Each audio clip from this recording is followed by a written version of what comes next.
Good evening and welcome to a very special edition of previously unseen clips from this series of Would I Lie to You? Joining David Mitchell tonight, Claudia Winkleman, Nick Robinson, Nadia Hussein, David Hay, Romesh Ranganathan, Catherine Ryan, John Simpson, Professor Kate Williams, Michael Smiley and Jason Manford.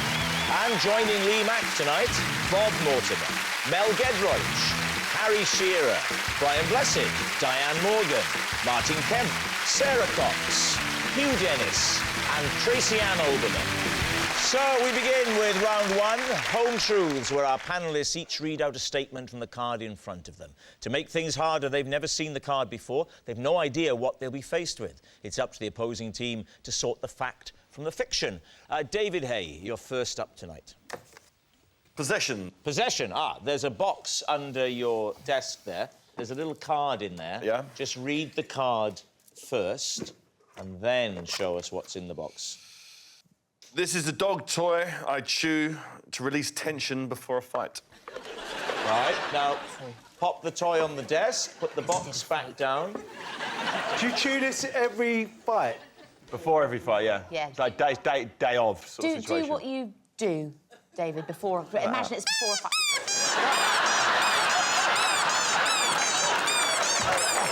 Can I just say, David, that your eyes at that moment definitely said, I wasn't expecting that.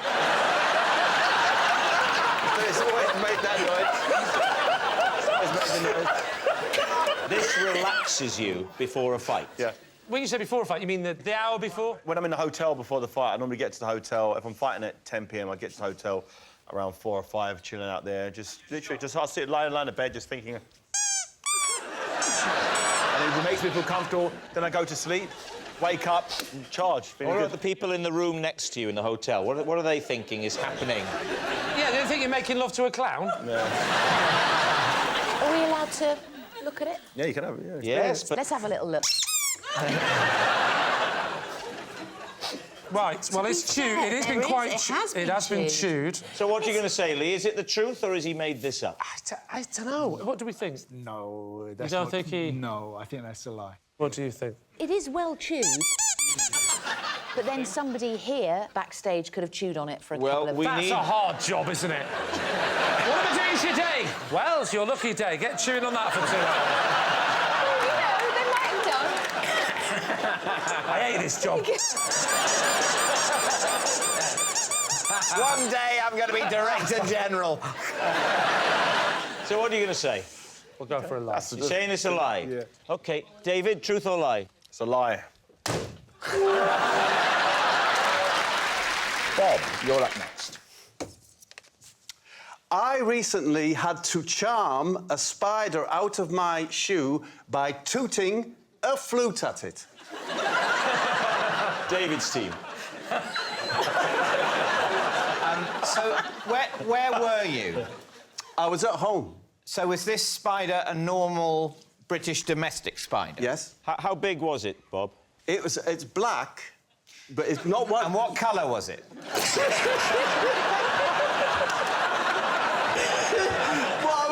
It's not the ones that have got a little body and big, long legs. Sorry, it wasn't the type with a small body and long legs? No. What type was it? It was Well, you can work the rest out yourself, surely. Big body, small legs. Yeah. Was this a gerbil? No, that's a If bird. it had been a gerbil, I'd have used a lute. Honestly. It's actually just a very everyday situation. My wife doesn't like spiders, very scared of them, and it's kind of my job to get rid of spiders. I don't like them either. I'm not going to use my hands or whatever. No, you wouldn't. Can you mime the blow moment? Don't fall for this. Sorry? He gets me with this every week. Don't fall for it, Bob. I've got just the thing for you if you haven't got a flute. Close your eyes. Don't fall for it. Do not fall for it. Did you blow it into the shoe? Yes, I blew down the flute to bring it out into the heel area. These were a kind of snakeskin elastic slipper. Yeah. I brought up just under the windowsill, above where the cat litter is. Yeah. I put them there, because I wanted to get that height, and it didn't So come out. you I tapped it. moved Yes, moved the slipper with the spider in it. I moved it, facing the cupboard where I keep the plates. It's got little holes in it. And the spider emerged. So the spider emerged, but didn't leave the shoe or slipper? No, didn't leave Did the slipper? Didn't leave the slipper? Just... Had a look around, went back in. Well, So you were no better off, were you? No, I didn't feel like I was better off, but at least I'd found out that we owned a flute as a family. If I was scared of spiders, I wouldn't go anywhere near that slipper. I'd just leave it. I would just let I'm not that scared. Are you not? Scared of 1 to 10? I'm ginger about them. OK. Yeah. Ginger. Is that right? Ginger, is that a word? It is, yeah, That's a word. Yeah. I'm just not sure it's the correct word in that situation. It's like you pick something up gingerly. Gingerly. It's not. It doesn't just mean the flavour ginger. A ginger nut is not just a biscuit. It could be a tentative testicle.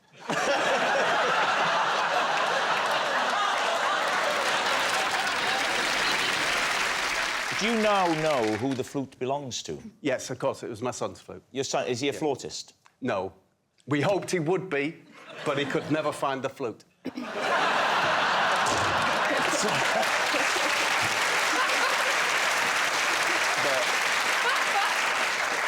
Well, what are you thinking? Well, what I'm confused by is that if you fear spiders... I do a bit. ...and you believe that there's a spider in this shoe, I think you would be afraid to move the shoe. Yes. Not at all. I also think you would have worried about, as you go to take the breath to blow it, you accidentally breathe in. Yeah. Yeah. I don't have to breathe in to breathe out.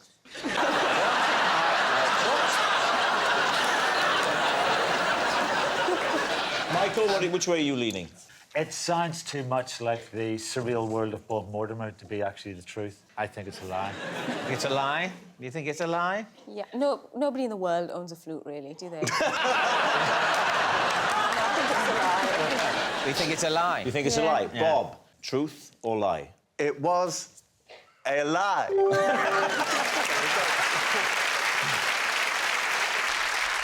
It's John.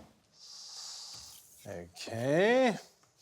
I once saw a 6-foot goldfish in the jungles of South America. Please, team. Were you working? I was working. What were you doing? I was filming this this village, this tribe, and they made me drink the hallucinogenic drug. Are you telling us now that you imagined you saw a 6-foot goldfish? Yeah. Oh. Okay. Well, I don't think I imagined it. I mean, he spoke to me. It can't have been that.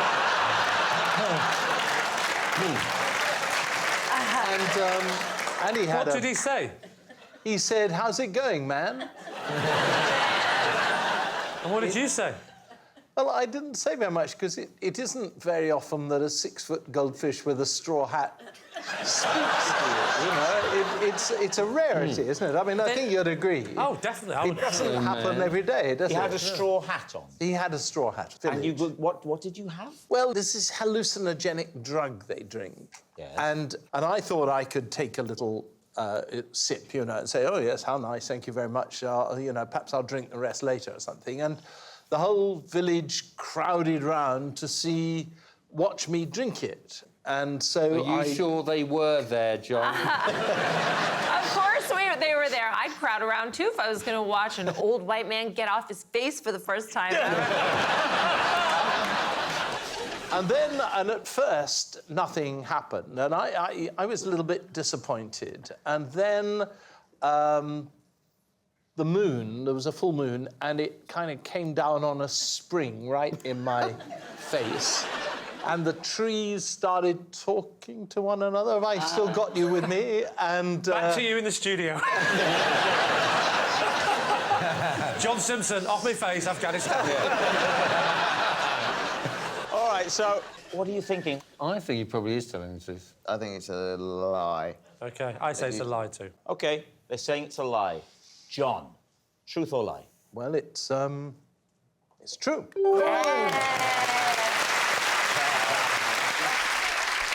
Kate, you're next. I used to eat so many carrots that I began to turn orange. Please, team. Now, have you always had red hair? Yes. So it wasn't that caused it? No, they made my face Yeah. and my well, my face and my hands and my arms and this part of me go orange. How many carrots were you eating? Well, about 25 on a normal day. 25 carrots? But if things got stressful... Are you talking batons or real carrots? Real ones, the big, hairy, organic carrots. If things got stressful and there was a lot of things going on, I could hit up to 50. 50 carrots a day? Yeah. Why are you doing this? Why would you not? They're really nice. No. No, they're not that nice. No, they're not nice. Have you ever tried a Twix? Because if you like carrots, a Twix will blow you away. Can I just get up? Kate, have you ever seen the original film The Thing from Outer Space? James Arness plays The Thing, about 9 feet tall, and they called him the Carrot Man. Is that what inspired you?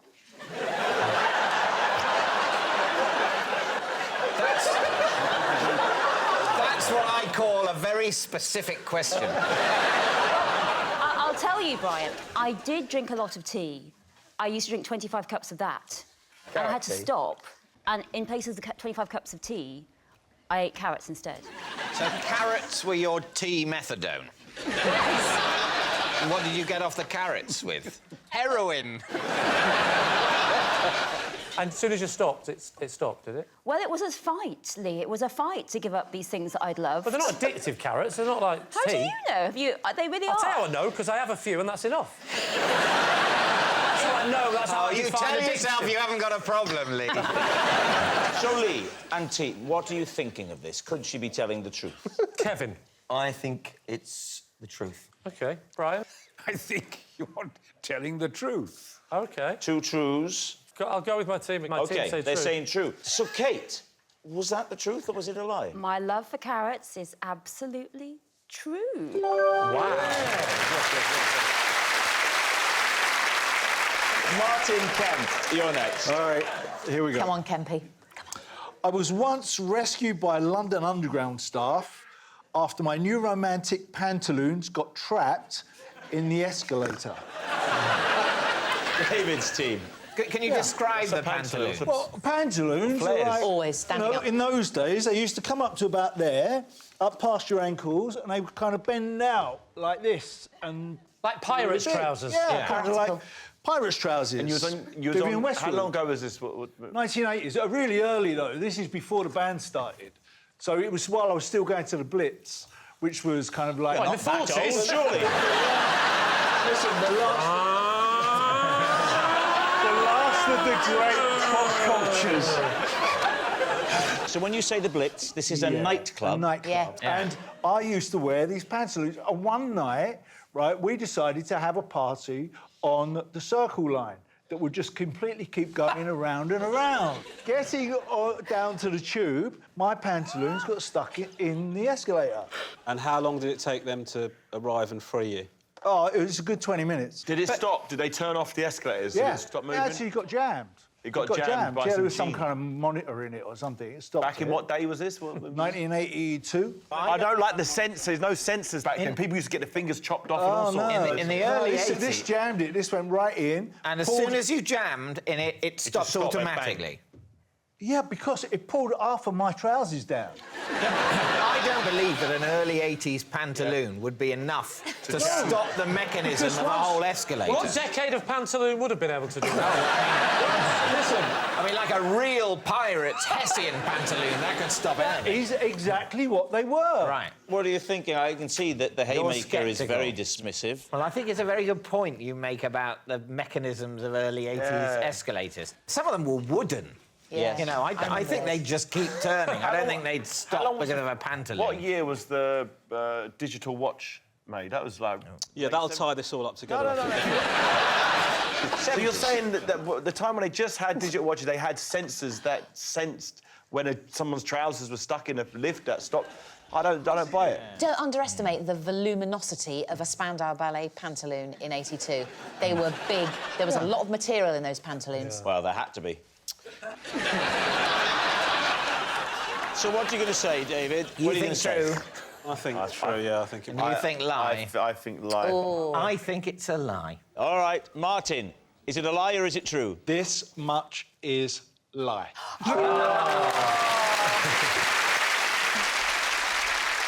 David, you're up next. I've yet to find the courage to make a contactless card payment. I considered it once, but decided that full PIN entry was the safer method. Please, team, what do you think of that? What do you fear, David? Well, it's a security risk, isn't it? Why is it security risk? Well, because you don't have to put in your PIN. The only security that's relevant is Yeah. that you know it's you. If you know it's fine, contactless and the PIN's the same thing. But who among us can be sure of who we really are? Where did you consider using it, David? I've considered it a few times in a few places, because sometimes people suggest it, which I think's rather forward. They suggest you say, I'm sorry, am I keeping you? You know, you haven't got time for me to enter 4 digits now. Do you have an Oyster card? Yes. Ah, so you're happy with contactless there? If the Oyster card gave you the option of putting in a PIN, I'd be all for it, but that's never been set up like that. And I'm not so weird as to go into Oyster HQ and ask to have a particular high-security Oyster card issued especially for me. It's very hard to get into Oyster HQ, isn't it? Yeah. You have to take like a knife and prise it open. Absolutely. Well, you have to get past Pearl on reception.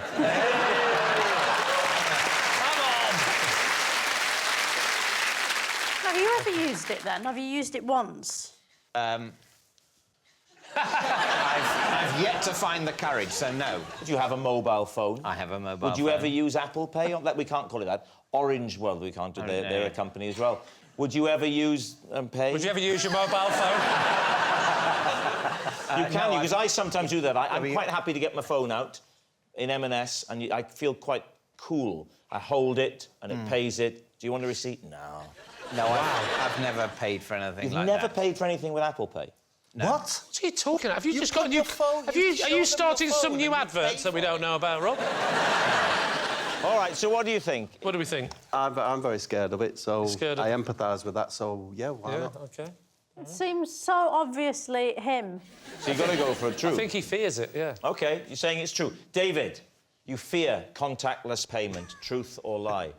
It is, in fact, a lie. Oh, he loves it. Tracy Ann, you're up next. I have never, ever drunk a can of fizzy drink in my life. What? Never, ever. There's a limit to what we can ask here.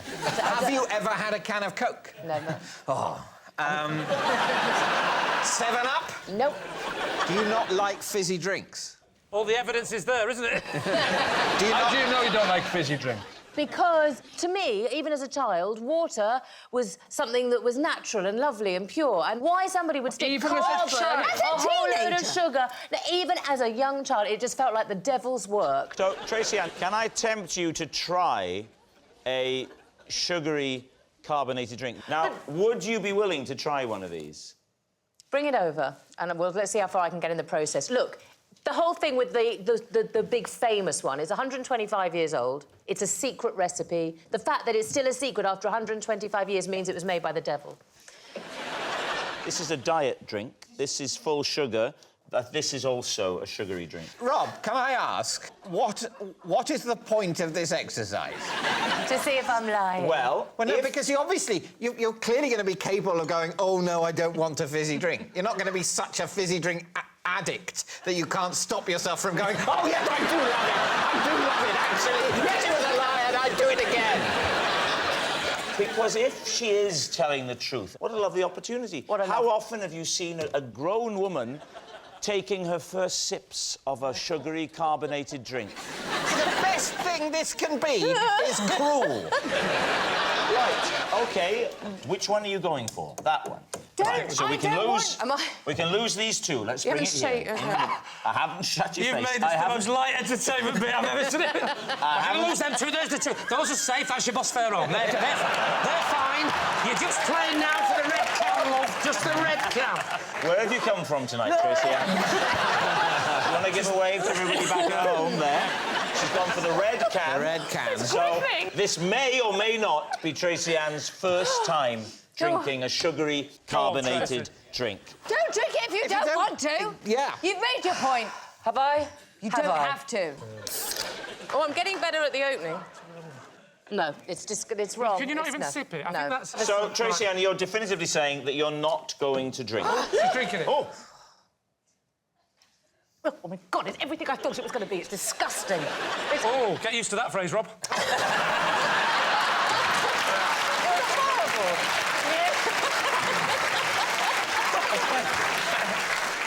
All right, there we are. So what are you going to say? Was she acting? I think you are. She's been brilliant. in EastEnders. Would she be that good an actress to convince you? Instinctively, I liked the shiny cans were Yes, great. yes. You know, the different colours. I think it's a great addition to the Yes. format. We think it's a lie. OK. Right. Tracy Ann, truth or lie? It's the truth. Hugh, you're up next. As a child, my family weren't able to have a dog, so instead we got a cat and treated it like a dog. David Steve. When you say weren't able to have a dog, was there a medical reason? No, essentially, there was nowhere to exercise a dog where we lived. So my parents decided that it wasn't really fair to have a dog. Where did you live? live? So I wasn't able... Well, weirdly, it was called the Isle of Dogs. What was the cat called? The cat was called Kiska. Kiska? Yeah.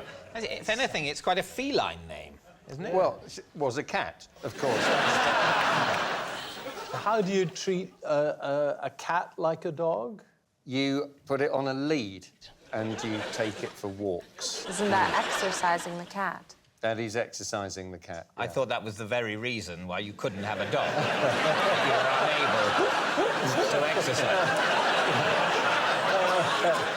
Wherever we went during the day, the cat came with us. On a lead? Yeah, on a lead, but the lead isn't really long enough for a cat, so we used to tie a 30-foot washing line to the lead, and you could walk at least 30 yards. And dry your clothes at the same time. When you take this, you take the cat out in the car. What would be the arrangement in the car if you're going on a journey? Well, my dad built the cat a shelf which went from the dashboard of the passenger seat and slotted in... Can I just say, slotted if into this the metal of the headrest. If this turns out to be a lie and they get it right that it's a lie, you have made life extremely hard for yourself. Why couldn't the cat just be on the seat? Why does the cat need a shelf? Because the cat couldn't see if it was on the seat.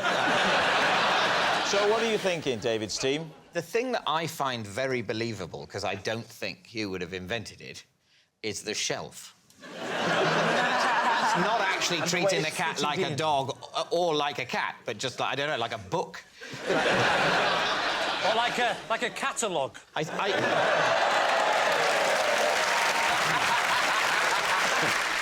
are you going to say?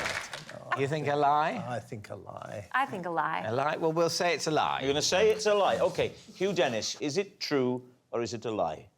It is, in fact, true.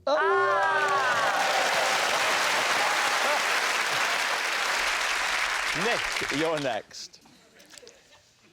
I am the BBC Newsroom's rock, paper, scissors champion, having recently stolen the crown from George Alagaya.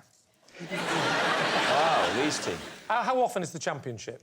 Oh, well, quite often at the end of a news bulletin, people are there. There's a championship at the end of every news bulletin.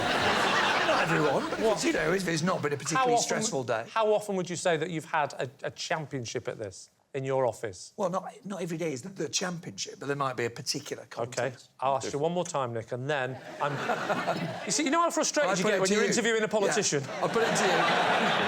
How often is what you would call the championship? I think it's more random than it is regular. See, I was often at Downing Street doing broadcasting and not Is in the there a newsroom. delay between what I'm speaking and what your ears are perceiving? Because I want to know, on average, per year, how many times you would have what they call a championship. And trust me, I will not stop asking this question. I am persistent. Around about 20 a year. 20 a year. So you are the current champion. Who was the one that you took over from? George Alagaya. George Alagaya. Who was the previous champion before George? Fiona Bruce. All right, let me rephrase the question. Can you just randomly list newsreaders?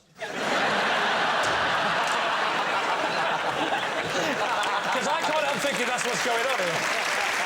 Why don't... There's a very easy way. Why don't you nominate, Lee, someone on your team to represent your team in rock, paper, So scissors? you want to prove he's telling the truth? We're going to give him a chance to have a 50-50 chance of getting but something... it's not 50-50, is it? Like, if you went up against Darren Brown, I reckon he'd probably win 100% of the time. Do you know what? Weirdly, I'm joking, but there is actually... This is I know true. there is, so why don't... You've told me about this. Why don't you try this technique now, you idiot? OK. That's what I'm trying to get you to do. Oh, I see. So we'll play now, then, between... It'll be you representing you. Right, can I just... Well, now... You've got to work out at what point you're going to show your paper or your stuff. Because some do it on the third, or they do 1, 2, 3, and then do it. Thank you, Sarah.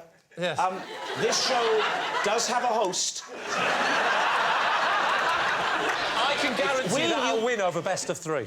What we're going to do is I'm going to say something to you, and then you can't pause, you just got to do it. OK. So, are you ready?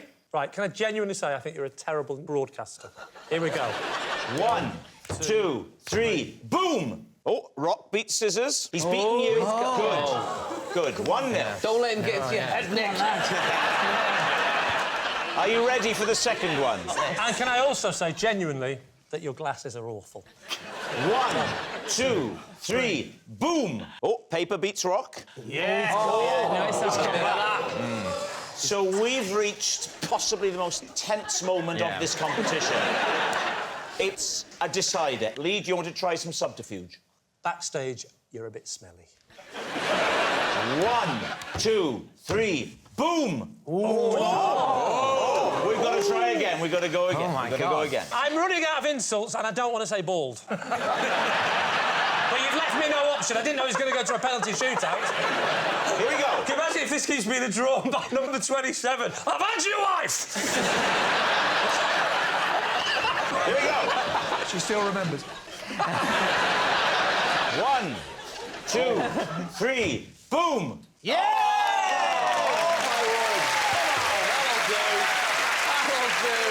The theory still holds, because it would have to be over a longer period of time. There has been some scientific evidence to prove that if you insult somebody directly before rock, paper, scissors, they are slightly more likely to use scissors. You're saying somebody got a grant to do research on that. Well, Nick is obviously very good at it. He's beaten you. Yes. Is he the newsroom champion? OK, we'll say it's a lie. OK, Nick, truth or lie? It is a lie. Yes. Nice work, Tim. Nice work. Well, that's all we've time for on this special edition of Would I Lie to You? Thanks for watching. Good night.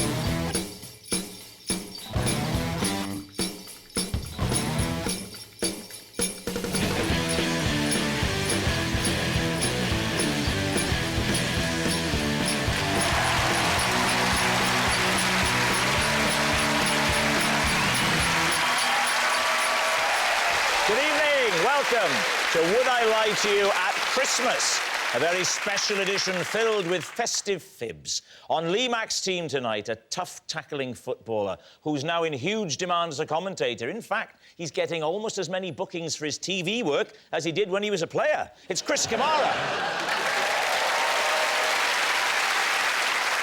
And a writer, comedian and actress who loves animals so much she believes they sometimes write to her. Well, next door's cat certainly leaves me the odd message. It's Sarah Pascoe. And on David Mitchell's team tonight, an award-winning actor. Oscars, Tonys, Franks, Johns and Freds. He's worked with everybody. It's Tom Courtney. And the co-host of Pointless, who's been described as the thinking woman's crumpet. Presumably they're thinking, I've had 2 bottles of Prosecco, he'll do. It's Richard Osman.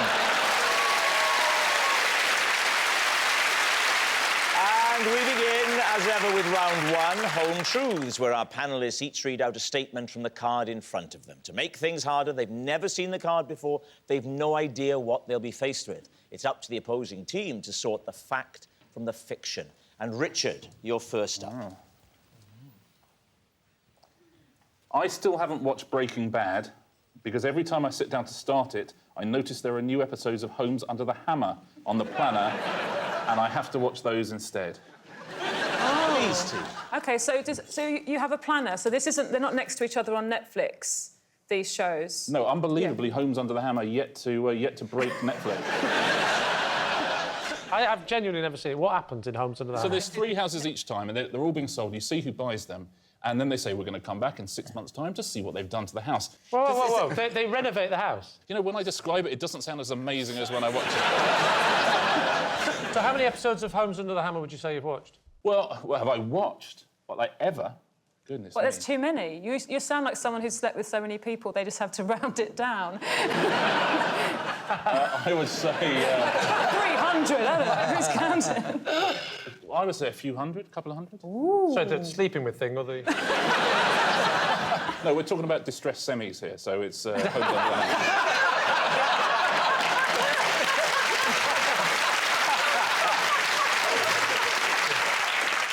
Give us the summary of your favourite episode.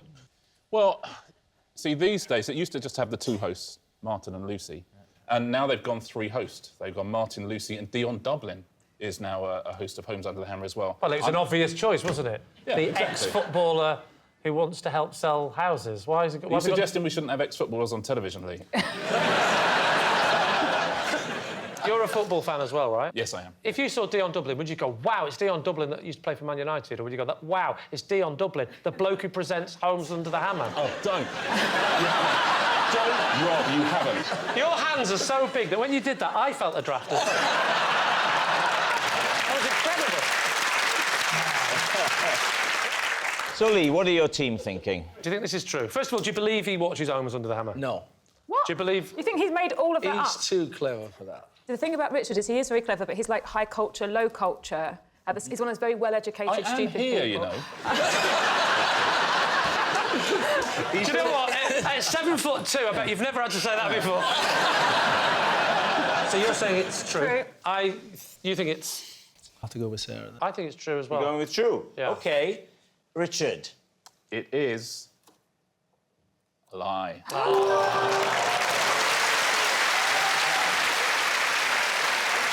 It's a lie. Richard doesn't get distracted from watching Breaking Bad by new episodes of Homes Under the Hammer. Chris, you're next. My full name is Christmas Kamara. Christmas Kamara. David's team. Why? Because I was born on Christmas Day. Jesus was born on Christmas Day. His name's not Christmas. You were named Christmas because you were born on Christmas Day. That's... Yes, what happened is my mum was having me at the time. It checks out so far. And my dad was just about to say Happy Christmas to my brother when I popped out. But my mum... You weren't expected, though, right? Well, so your dad was saying, OK, this is mid-labour, time to get some greetings in to other family members. OK, and then... Then all of a sudden I popped out and my mum thought I've heard the name Christmas, so she went... Well, that is the rule, isn't it? That the first noise that the father makes when a baby comes out just is the name, isn't it? Well, my brother was born on St George's Day, mate. April the 23rd, is it? And... He's called Red Cross. Yeah, he's called George. And there's your sister, Pancake Tuesday. Have you got any middle names, Christmas? Yes, I have. What are they? My dad used to be in the Navy. So it was going to be Christmas Captain Cook Kamara, but they decided to call me Christmas Columbus Kamara.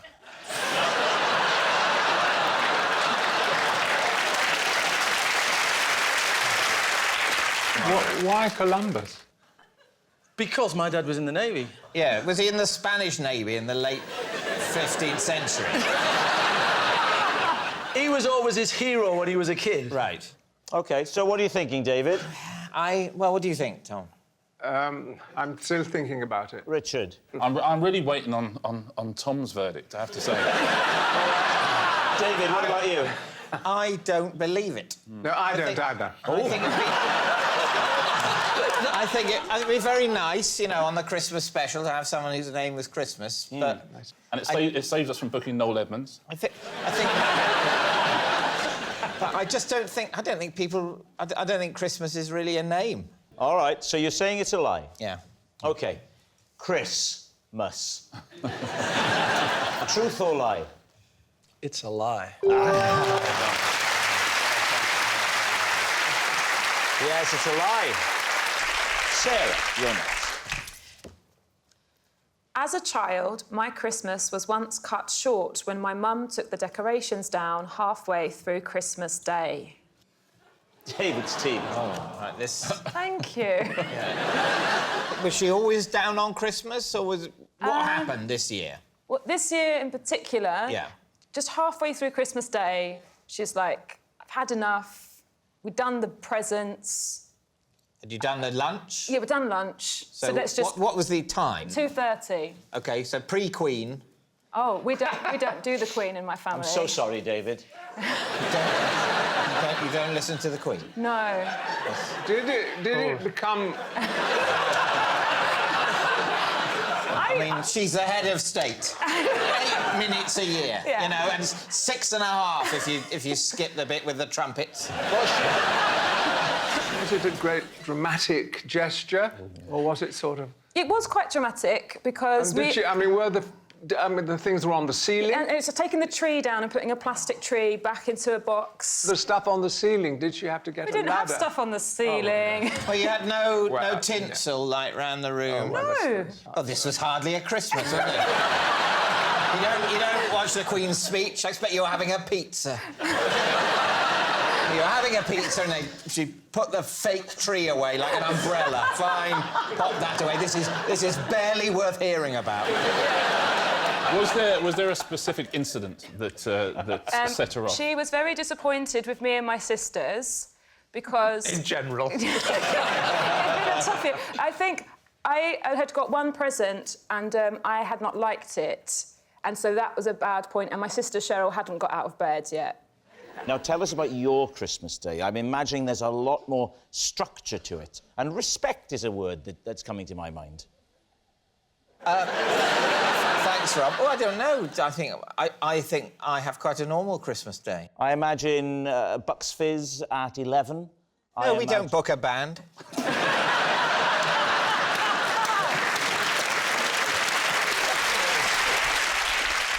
So, David, what is your team thinking? Could this be true? Yes, it's heartbreaking. Completely rings true, I think. What do you think, Tom? Well, whatever I think would be wrong, so... Well, that could be... If that's 100%, that's very useful.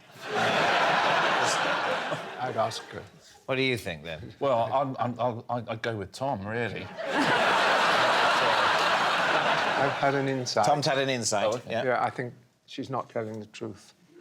Oh, what? Why do you think that? I don't know. It just came over me. Right.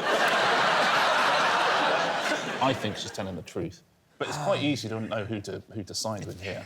I literally sit at home all day watching Homes Under the Hammer and you're next to a Knight of the Realm. Yeah, but I'd go with him if I were you.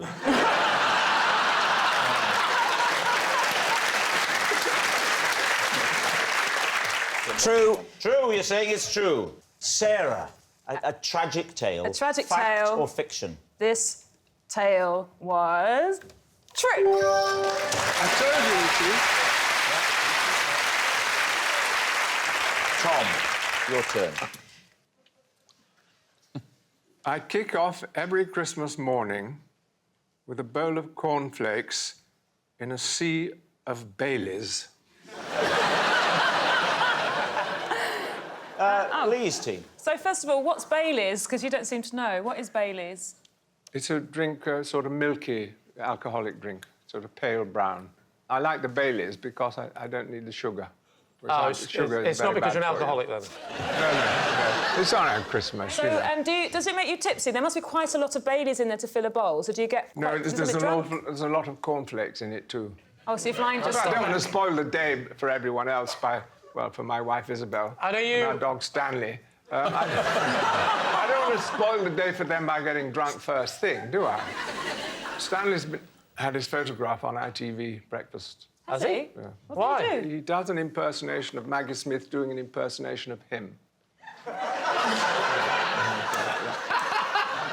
ready? This pause. Imagine pause, not hands. Is this Maggie in Downton where she sits like that? Yeah, a bit like that, but I think she got it off seeing Stanley. Kind of. So this is you doing an impression of Stanley, doing an impression of Maggie Smith, doing an impression of Stanley? Yeah. So your wife doesn't... Does No, she she eat doesn't. cornflakes? She knows this is something I did in a previous life. How long in a previous life? When you were Henry VIII? When I was married before a long time ago. Oh, in the old days. Tom, so every time you slosh the Baileys on, you may as well throw them in her face. No. All right, so Lee, what are you thinking? Is this ringing true? Sarah? I so think it's not true that I think to be that obviously not true, it must be true. That's the conundrum I'm in. Yeah, this game's got to you. It has. What do you think, Chris? Not Sir Tom. You don't believe it? You don't want to believe it of Sir Don't Tom, want do to you? believe it. Not early in the morning. OK, so you say it's a lie. I think it's a lie. You say it's a lie. You're gonna have to... I don't... I think you might be wrong. Oh, really? Whoa. Because it's a festive time of year. You might do something unusual. Yes. I do People something do once a things year like at that. Christmas that my wife lets me that we don't do any other time of year. It might be a similar thing. Are you going to ask me what it is, Rob? What is it, Lee? Can't say. She has to drink 4 bottles of Baileys before she'll do it. Time to decide, Lee. What's it going to be? We're going to say it's true. You're going to say it's true? OK. Tom, truth or lie? Is, in fact, a lie. Oh. I thought he was acting. I thought he was acting. Our next round is called This Is My, where we bring on a mystery guest who has a close connection to one of our panellists. Now, this week, each of Lee's team will claim it's them that has the genuine connection to the guest. And it's up to David's team to spot who's telling the truth. So please welcome this week's special guest, Dennis.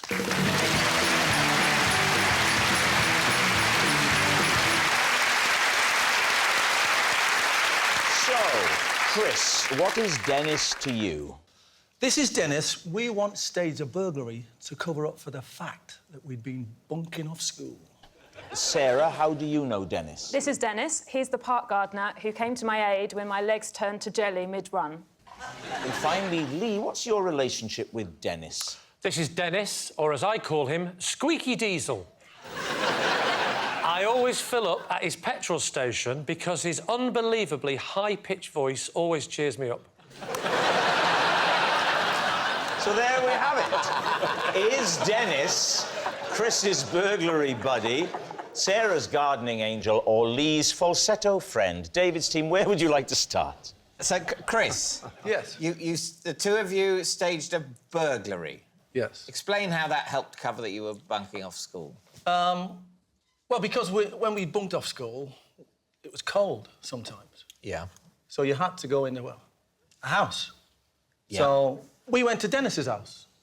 OK. And the key wasn't where it normally is. Dennis's house is locked? Yes. Why didn't you then try your house? Because my mum was in. OK. Good answer. So I climbed the drain pipe to get in the house. Right. So what... Because there was only a window open, sorry, on the second floor. And you got in that way successfully, or not? No, not successfully. OK. To try and get the window latch down, which is down there, with my hand, my knees have gone through the window. Right. Did it draw blood? No. Everything shattered that way. Shattered that way? Was it made out of windscreen glass? So I went downstairs to let... Why hadn't Dennis... Do you remember his name? Your old school friend? Why hadn't Dennis... It's Dennis's house. Why were you having to do the climbing? Good question. Yeah. I know why, because Dennis... Don't say it like you've just thought of it. You've got to act in this show. Right. Dennis climbed up the drain pipe first. Right. Right? But his arms are not as long as mine. So when he put his arm through the long latch window, he couldn't quite reach it. So you climb in, you go downstairs, you let Dennis in. What happens then? Well, we then realise Dennis is going to be in trouble with his mum and his dad when they get home from school. So... Were they at school as well? were they slow learners? They were teachers. Or they were teachers? At the school that you went to? Not at our school, no. So what do you do then? So Dennis came up with this great idea of making it look like a robbery. So he said, let's break into the gas meter. Murder a postman. Scatter his body parts around. We wish you a Merry Christmas. I think he used the screwdriver, flicked up the corner flap, put his hands in and got the 50p's out, and then we were gone. What did you do about finding somewhere warm to... Did you use the 50p's to get a hotel room?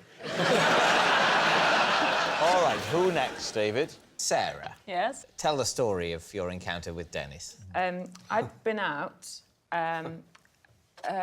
drinking alcohol with friends. I was over 18 and it was fine. But my friend had given me this advice that if you exercise first thing in the morning, you sweat it all out and then you feel you don't have that hangover thing. So I ran from my house to the park and then I was just starting to go round in a loop and I was going to be so ill. I just kept thinking, be sick in a bin. No, don't be sick in a bin. And I was really desperate for water. And This is like listening to Paula Radcliffe. I was so concentrating on not being sick, I didn't realise my legs had gone to liquid. And then I just had my face in the grass. And I was thinking, I'll just stay here, hopefully. Everyone will think I'm a dead body. And what did Dennis do? Well, Dennis came over and took my pulse. So that I could kind of feel... A bit sinister? So did he say... What was Dennis doing in the park? Was He works there, he's a park gardener. He's a park gardener, like Greenwich Percy the Park. park keeper. Percy the park keeper? You've not read that? No, have you? Yes. What is it? It's a children's book. Why are you reading it then? Because I'm a father. He's got to have something to do when he's allowed to see them on a Friday. So he's taking your pulse. What happens then? Well, he kind of took me up and walked me to a bench and then went and got me some water from the little hut where he works. A lovely man. I'm going to write a series of kids' books all about him. Not sure it's the right market. Dennis the Menace has got a different ring to it now. Right, what about Lee? Lee is Squeaky Diesel. So where is this petrol station? It's about a mile from my house. So it's also convenient. Oh, yeah. I mean, it's not so high-pitched that I'd drive to Harrogate. OK, fair enough. Can you give us an impression of how... Well, I could try and do an impression, but Obviously it won't be as good find as... impressionism is for the lowest form of entertainment. Should I play you? Like, if I be you in your car, would that help? Can you do impressions of me? Can you... Oh, all right, I'm Lee Mack. The Diesels running... See, look, everyone thinks it's great. It's good with the way you said, I'm Lee Mack, That because helps a that lot. clarifies who you're trying to be. Did you come up with the name Squeaky Diesel? I was that one, yes. And does Dennis know that? He does now. But he didn't before? No, he has no idea what he's doing on the show tonight. I just told him, come along, I've got a free jumper for you. You know what he said? That's very kind, thank you very much.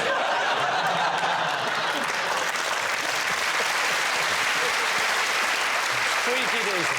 OK, one question, this might trip you up. OK. Does your car take petrol or diesel? It takes petrol.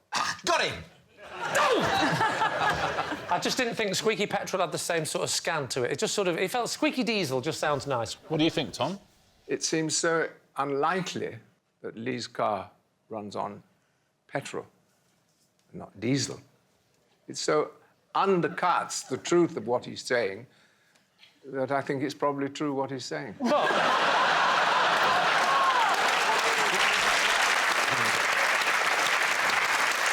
So, we need an answer. David's team. Is Dennis Chris's burglary buddy, Sarah's gardening angel, or Lee's falsetto friend?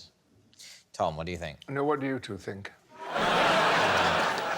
Well, I was very taken with your Lee... But making such a bad mistake, wasn't it? But Sarah didn't like it when we were taking the mickey out of Dennis. Maybe that... There was a bit of feeling there, yeah, wasn't a bit there? like, genuinely, this man has helped me in the park. But maybe it was just, you know, acting. If it turns out you're lying, Sarah, Yeah. Tom thinks you're a good actor. Yeah. If you're telling the truth, he can take or leave your performance. I mean, I personally, the one that rang true the most was Cammy's, I felt. Really? Yeah. Did you not? Really? No. No, I didn't. I've just ruled out Sarah. Oh, yeah.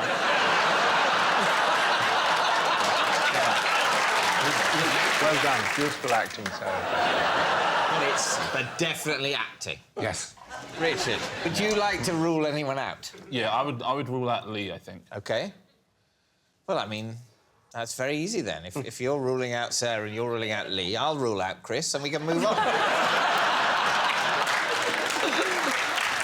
It is time to make a decision. So you think... Sarah. It's Sarah. OK, you're saying it's Sarah. You're saying it's a good man. I'll be so unhappy if I'm wrong. If I'm wrong, Christmas is over. OK, they're saying that it's Sarah. Dennis, would you please reveal your true identity? Yes, I'm Dennis, and Chris and I staged the burglary together.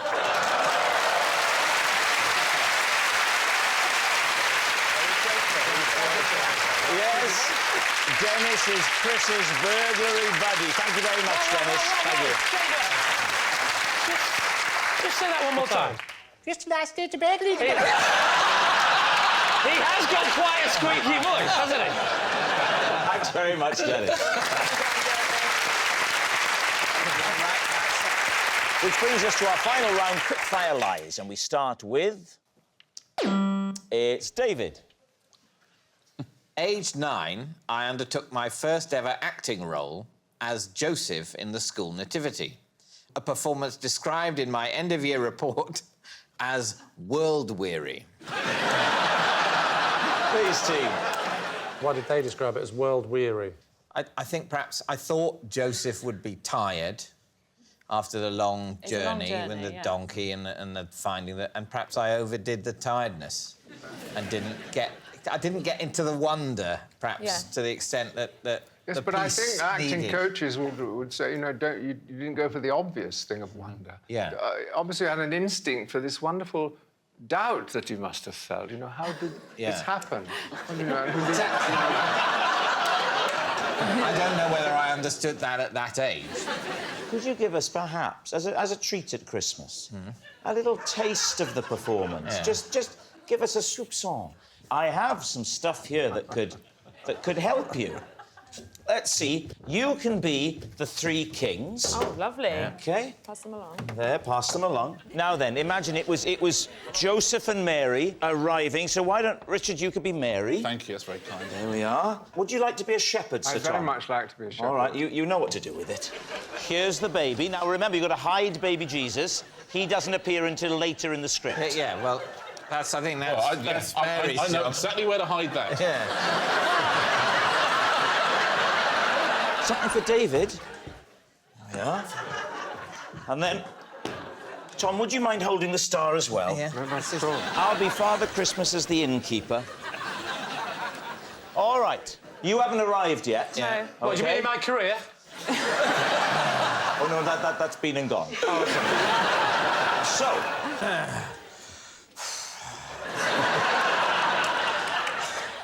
I've literally just had a text from Sonia at my NCT class, and they've had the baby. All right. And look at me still. Richard, I think you're getting the period a little bit wrong. In those days, no text, nothing like that. I've just seen a star in the sky, and it's Sonia from my NCT group. And they've had the baby. Oh, that's nice. Boy. Can you stop going on about Sonia? Oh, but... It's just, I'm sorry, I know you get on with her, but it's been a long journey. Yeah, but that's because her husband Alan has already painted the nursery, and certain people haven't. It's back to Homes Under the Hammer. Yeah,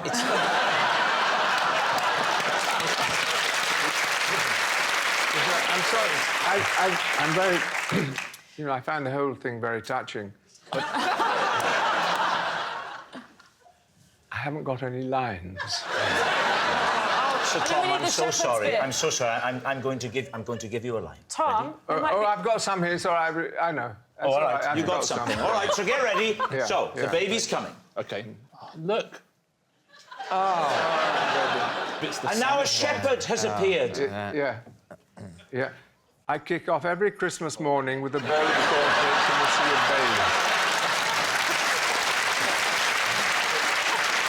Well, there we are. Now, there's our performance. So, are you willing to believe that David was a world-weary Joseph at 9 years old? Yes, definite for me. True. Yeah, he would have been a clever boy at 9 years old. They would have asked him to be Joseph because he's got the gift of the gab. And at 9, he did have a beard. Yes. It was harder for Richard to get the part of Mary because he was that height at 9. But, like, is it possible for you to get the part of one of the wise men?